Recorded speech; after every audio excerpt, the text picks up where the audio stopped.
Olá, meu querido irmão, muito bem-vindo para a nossa reflexão desse segundo domingo da Quaresma.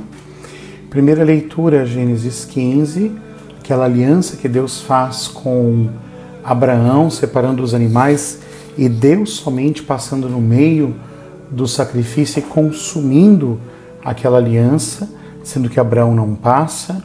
A segunda leitura da carta aos Filipenses, Jesus dizendo para que nós não nos deixemos levar pela lei da carne, né? Pelo Deus que é o estômago, para não sermos inimigos da cruz de Cristo, mas para crermos que a cruz de Cristo transformará o nosso corpo em um corpo glorioso, a nossa fé na ressurreição. E depois o Evangelho, Lucas 9, de 28 a 36, o texto da transfiguração de Jesus. Vejam, meus irmãos, este Evangelho deste domingo nos coloca diante de uma grande realidade. Deus fez conosco uma aliança, ou seja, um contrato, um pacto, mas que tem uma característica, né? Essa primeira leitura de Gênesis 15 mostra este pacto, esse contrato hitita, né, que era comum na época de Abraão, em que se cortava vários animais e fazia uma espécie de caminho, como eu disse há pouco. E Abraão prepara tudo, dorme, e num certo ponto Deus passa como um fogo, né? E devora aquele ritual de tal maneira que Abraão vê aquilo tudo, mas ele próprio não passa. E por quê? Porque nesse contrato hitita, as duas partes passavam por entre o animal. E se uma das partes descumprisse, a parte que foi lesada poderia fazer com aquele que fez o contrato e quebrou a aliança o que se fez com os animais. Ou seja, Deus poderia matar Abraão se Abraão tivesse passado. Mas ao não passar, o que Deus está dizendo? Esta aliança, Abraão, que eu fiz contigo e com os teus descendentes, eu tenho claro de que muitas vezes eles serão infiéis. Por isso, somente eu serei absolutamente fiel. E por que Abraão vive isto? Porque ainda a antiga aliança não tinha Jesus Cristo. Esta aliança plena que é feita na cruz de Cristo, né?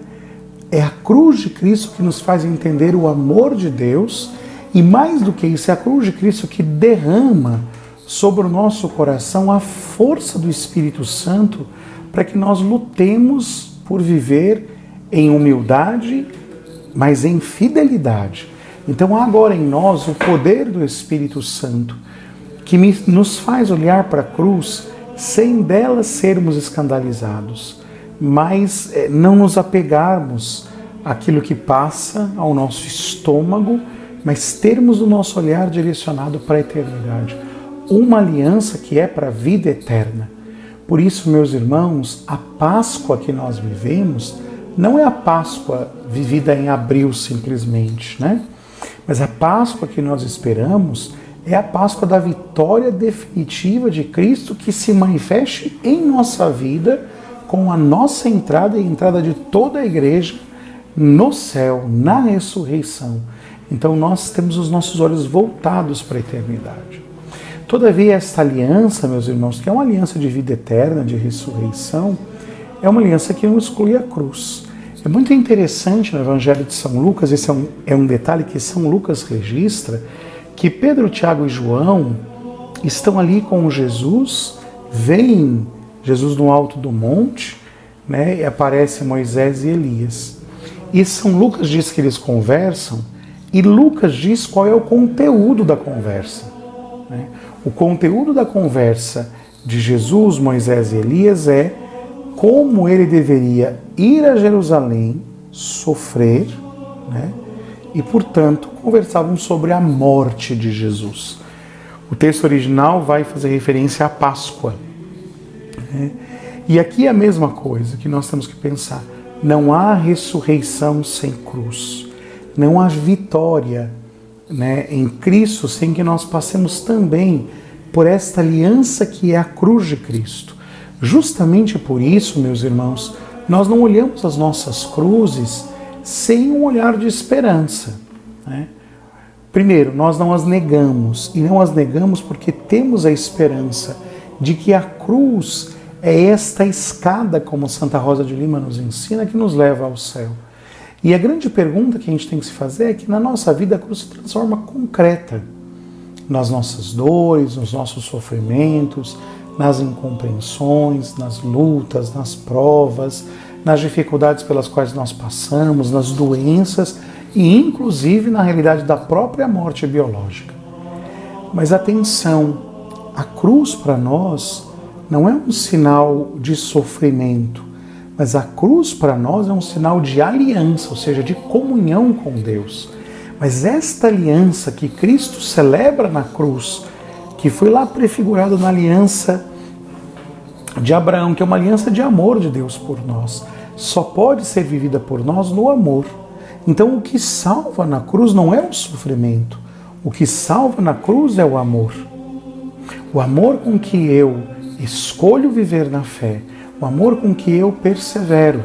Porque se nós simplesmente olharmos para o sofrimento, uma hora nós nos cansaremos, né? Há em nós uma tendência a sempre fugir do sofrimento que é humana. Mas o amor me faz ir além, como Teresinha do Menino Jesus dizia, né? Se eu amo, ou melhor, se eu temo, eu fico paralisada, mas se eu amo e não socorro, eu chego a voar. E aqui nós devemos nos questionar.